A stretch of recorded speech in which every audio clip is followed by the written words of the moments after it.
नमस्कार दोस्तों, मैं आशा करता हूँ कि आप सभी अच्छे होंगे। और आज का जो हमारा लेक्चर है वो दक्षिण भारत के राजवंशों के बारे में है। इससे पहले का जो वीडियो लेक्चर था उसमें हमने त्रिपक्षीय संघर्ष के बारे में जाना था। अगर आपने वो लेक्चर नहीं देखा है तो आप उसे देख लीजिए, वो भी इम्पोर्टेंट है पेपर के लिए। आज हम दक्षिण भारत के राजवंशों के बारे में जो भी इंपॉर्टेंट पॉइंट बनते हैं उसके बारे में देखेंगे। तो चलिए स्टार्ट करते हैं। देखिए, दक्षिण भारत को हम दो भागों में बांटकर पढ़ते हैं। सबसे पहला भाग है संगम युग, जिसमें हम 3 वंशों के बारे में पढ़ते हैं, चेर, चोल और पांड्य। दूसरा पार्ट आता है जो 500 से 1200 ईस्वी के बीच में था, जिसमें हम पल्लव, राष्ट्रकूट, चालुक्य और चोल साम्राज्य के बारे में पढ़ते हैं। देखिए, चोल जो थे वो फिर से उदय हुए थे, तो उनके बारे में हम दूसरे पार्ट में पढ़ते हैं। आज जो हम पढ़ेंगे वो संगम युग के बारे में पढ़ेंगे और ये 3 राजवंशों के बारे में देखेंगे। देखिए, संगम किसे कहा जाता है? तमिल कविताओं का एक सम्मेलन बुलाया जाता था जहां पर वो कविताएं सुनाते थे। उस सम्मेलन को संगम के नाम से जाना जाता था। ये जो संगम था इसमें प्रेम संबंधी कविताएं सुनाई जाती थी और राजा की प्रशंसा के लिए भी कविताएं यहाँ पे सुनाई जाती थी। तो ये संगम इसे कहते थे जो कवियों का सम्मेलन होता है। ये जो 3 वंश थे जो कृष्णा और तुंगभद्रा नदी के दक्षिण क्षेत्र में स्थित थे और इनका जो टाइम पीरियड था वो 100 ईस्वी से 300 ईस्वी के बीच में माना जाता है। और ये जो 3 संगम हुए थे ये पांड्य राजाओं ने ज्यादा करवाए थे। और ये प्रथम संगम मदुरै में हुआ था और इसकी अध्यक्षता जो की थी वो अगस्त्य ऋषि ने की थी। दूसरा संगम कपाटपुरम में हुआ था और इसकी अध्यक्षता भी अगस्त्य ऋषि ने की थी। तीसरा संगम मदुरै में और नक्कीकर इसके अध्यक्ष थे। देखिए, इससे कई बार क्वेश्चन बनता है कि प्रथम संगम किसने करवाया था और किस स्थान में हुआ था। तो इस तरीके के क्वेश्चन यहाँ से बन जाते हैं, तो आप इसे नोट कर लीजिए क्योंकि यहाँ से क्वेश्चन बनता है। तो ये जो 3 वंश थे वो यहाँ पर रहा करते थे। ये है चेर, ये है चोल और यह है पांड्य। यानी कि जो केरल वाला एरिया है वहां पर चेर वंश रहा करता था। तमिलनाडु के एरिया में पांड्य रहा करते थे और चोल जो रहा करते थे वो आंध्र प्रदेश वाले रीजन में रहा करते थे। तो आप यहाँ पे देख सकते हैं कि ये इनकी लोकेशन थी जहां पर ये वंश बसे थे। अब इन वंशों के बारे में हमें जानकारी कैसे मिलती है? तो यूनानी लेखकों की सहायता से हमें इन वंशों के बारे में जानकारी मिलती है। यानी कि इन वंशों के बारे में इन्होंने लिखा था। जो मेगास्थनीज था इसने इंडिका लिखी थी, उसमें इसने पांड्य वंश के बारे में जिक्र किया था। ट्रेबो ने भी किया था और टालेमी जो था इसने भी इस वंशों के बारे में जानकारी दी थी। इसके अलावा अशोक के अभिलेखों में भी चोल, पांड्य और चेर के बारे में जानकारी मिलती है। अब हम डिटेल में देखते हैं कि चेर, चोल और पांड्य कौन थे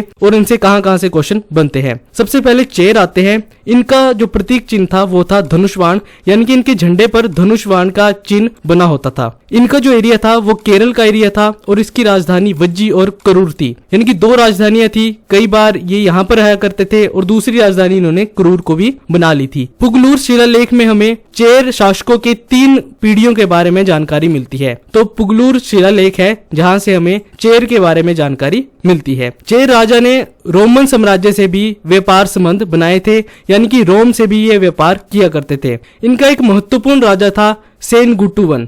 देखिए, ये इंपॉर्टेंट है क्योंकि सेनगुट्टुवन लाल चेर के नाम से भी जाना जाता है। कई बार क्वेश्चन बनता है कि लाल चेर किसे कहा जाता है, तो सेनगुट्टुवन को कहा जाता है। सेनगुट्टुवन ने पत्नी पूजा का प्रारंभ किया था। यानी कि यहाँ पर जो था वो महिलाओं का सम्मान होता था और यहाँ पर महिलाओं को ज्यादा पावर दी गई थी, वही शासन किया करती थी। चीन में दूध भेजा था इसने, तो इसे भी आप याद रख सकते हैं। और इसका एक राजा था आदिगेमान, जिसने गन्ने की खेती का आरंभ यहाँ पर करवाया था। तो ये जो इंपॉर्टेंट पॉइंट है यहीं से एग्जाम में क्वेश्चन बनते हैं। तो इनका जो एरिया था वो ये वाला एरिया था। आप यहाँ पे देख सकते हैं कि केरल वाले एरिया में ये रहा करते थे। दूसरा वंश आता है चोल वंश। इसका जो प्रतीक चिन्ह है वो है बाघ, यानी कि इनके झंडे पर बाघ बना हुआ था। इस वंश का संस्थापक है विजयालय, यानी कि विजयालय ने इस वंश की स्थापना की थी। और चोल राज्य को कोरोमंडल नाम से भी जाना जाता है, तो आप इसे याद रखिए। इसकी राजधानी उरैयूर, मंतूर और तंजावुर थी। इनकी 3 राजधानियां थी और प्रतीक चिन्ह के बारे में मैंने आपको बता दिया। इनकी जो नेवी थी वो बहुत ही पावरफुल थी, जिसकी सहायता से इन्होंने दूसरे इलाकों पर भी अपना कब्जा कर लिया था। इनका एक राजा था एलारा जो चोल वंश से संबंधित था, जिसने श्रीलंका पर 50 वर्षों तक शासन किया था। और इन्होंने श्रीलंका, दक्षिण पूर्वी एशिया के अंडमान निकोबार, मलेशिया, थाईलैंड और इंडोनेशिया को भी इन्होंने अपने कब्जे में कर लिया था, क्योंकि इनकी नेवी जो थी वो काफी पावरफुल थी, जिसकी सहायता से ये दूसरे इलाके को भी कब्जे में कर लेते थे। इस राजवंश का एक राजा था करिकाल। इसने कावेरी नदी के किनारे पर बांध का निर्माण करवाया है और पुहार बंदरगाह, जिसे कावेरी पत्तनम के नाम से भी जाना जाता है, इसका निर्माण भी इसने करवाया था। तो आप इसे याद रखिए। इनका जो राजवंश था वो ये वाला एरिया था। आप यहाँ देख सकते हैं कि जो आंध्र प्रदेश का एरिया है वहां पर ये लोग रहा करते थे।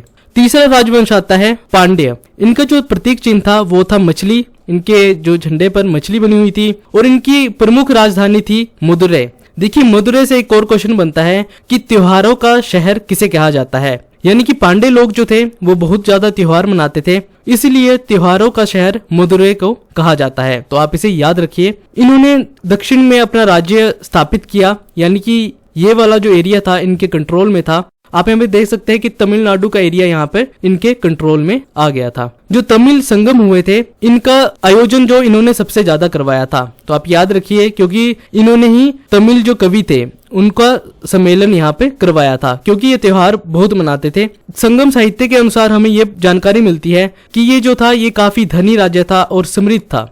इसके बारे में जानकारी हमें मेगस्थनीज से भी मिलती है, क्योंकि इसने लिखा है कि यहाँ पर मोतियों के लिए ये प्रसिद्ध शहर था। यहाँ पर मोती बहुत ही ज्यादा मात्रा में मिलते थे और इसका उल्लेख इसने मावर के नाम से किया है, यानी कि मावर नाम का उल्लेख इसने पांड्य राजवंश के लिए किया है, इसने मेगस्थनीज ने। तो आप इसे याद रखिए। इस वंश का एक शासक था नंदियोर, जिसने समुद्र पूजा की शुरुआत की थी। नल्लीविकोडन इसका अंतिम शासक था, जिसके बाद ये राजवंश समाप्त हो जाता है। अब इनकी धार्मिक व्यवस्था के बारे में बात करते हैं कि इनकी क्या क्या मान्यताएं थी। तो संगम युग में ज्यादातर मुरुगन को माना जाता था, यानी कि प्रमुख देवता इनका मुरुगन थे। तो इसे भी आप याद रख सकते हैं। इसके अलावा ये विष्णु जी की, इंद्र जी की और वरुण जी की भी उपासना किया करते थे और ऐसा माना जाता है कि बौद्ध और जैन धर्म भी यहाँ पर प्रचलन में था। आर्थिक व्यवस्था के बारे में बात करते हैं तो यहाँ पर कृषि प्रमुख व्यवसाय था। इसके अलावा चावल की खेती भी यहाँ पर होती थी। यहाँ पर बुनाई, धातु के काम, बढ़ईगिरी और मोतियों और पत्थरों और हाथी दांतों से आभूषण बनाए जाते थे। तो इसे भी आप याद रख सकते हैं। आंतरिक और बाहरी व्यापार ये करते थे, यानी कि एक दूसरे साम्राज्य से ये व्यापार करते थे और अपने देश से बाहर के देशों से भी ये व्यापार किया करते थे। तो आप इसे याद रख सकते हैं। देखिए ये सबसे इंपॉर्टेंट है, क्योंकि संगम साहित्य के बारे में कई बार क्वेश्चन बनते हैं। तो पहला जो इनका ग्रंथ है वो है तोलाकाप्पियम। देखिए तोलाकाप्पियम ग्रंथ जो है उसे व्याकरण और काव्य संबंधी ग्रंथ कहा जाता है और इसकी रचना जो की थी वो तोलाकाप्पियर ने की थी। ये दोनों मिलते जुलते हैं, तो आप इससे याद रख सकते हैं और इससे हमें द्वितीय संगम के बारे में जानकारी मिलती है। दूसरा ग्रंथ है शिल्पाधिकारम। शिल्पाधिकारम जो ग्रंथ है वो तमिल साहित्य के प्रथम महाकाव्य के रूप में जाना जाता है, जिसका अर्थ होता है नुपुर की कहानी, और इसके रचनाकार थे इलांगो आदिगल। तो आप इसे याद रख सकते हैं। तिरुकुरुल ये जो ग्रंथ है इसे तमिल साहित्य की बाइबल भी कहा जाता है। कई बार क्वेश्चन बनता है कि तमिल साहित्य की बाइबल किसे कहते हैं, तो तिरुकुरुल को कहा जाता है। इसके जो रचयिता है वो है तिरुवल्लुवर। तो आप इसे याद रख सकते हैं। संगम युग का अंत कैसे होता है इसके बारे में ये लिखा गया है कि 300 ईस्वी से 600 ईस्वी के बीच में कालभ्रंश के जो वंश था, कालभ्रंश एक वंश था, इन लोगों ने इस एरिया पर कब्जा कर लिया था, जिसकी वजह से ये वंश धीरे धीरे समाप्त हो गया। तो इस वंश का अंत इन्हीं की वजह से माना जाता है। हमने यहाँ पर संगम युग के बारे में जाना, जहाँ पर चेर, चोल और पांड्य वंश के बारे में जानकारी ली। देखिए ये हिस्ट्री का ऐसा पोर्शन है जहां से एग्जाम में बहुत ही कम क्वेश्चन बनते हैं और जो भी इंपॉर्टेंट था वो मैंने आपको यहाँ पर बता दिया। ज्यादा टाइम वेस्ट करने की यहाँ पर जरूरत नहीं है, क्योंकि आगे और भी वंश आएंगे। अगले पार्ट में हम ये देखेंगे कि यहाँ पर जो 500 और 1200 ईस्वी के बीच में जो वंश थे, पल्लव वंश, राष्ट्रकूट, चालुक्य और चोल वंश जो था वो फिर से यहाँ पर आ जाता है। तो इसके बारे में हम अगले पार्ट में देखेंगे। तो मैं आशा करता हूँ कि आपको इससे कुछ सीखने को मिला होगा। अपने आसपास सफाई रखिए, पानी को सेव करिए, अपने सोसाइटी को अच्छा बनाइए। मुझे आप टेलीग्राम पे ज्वाइन कर सकते हैं और फेसबुक पे भी फॉलो कर सकते हैं। मिलते हैं अगले लेक्चर में, तब तक के लिए जय हिंद।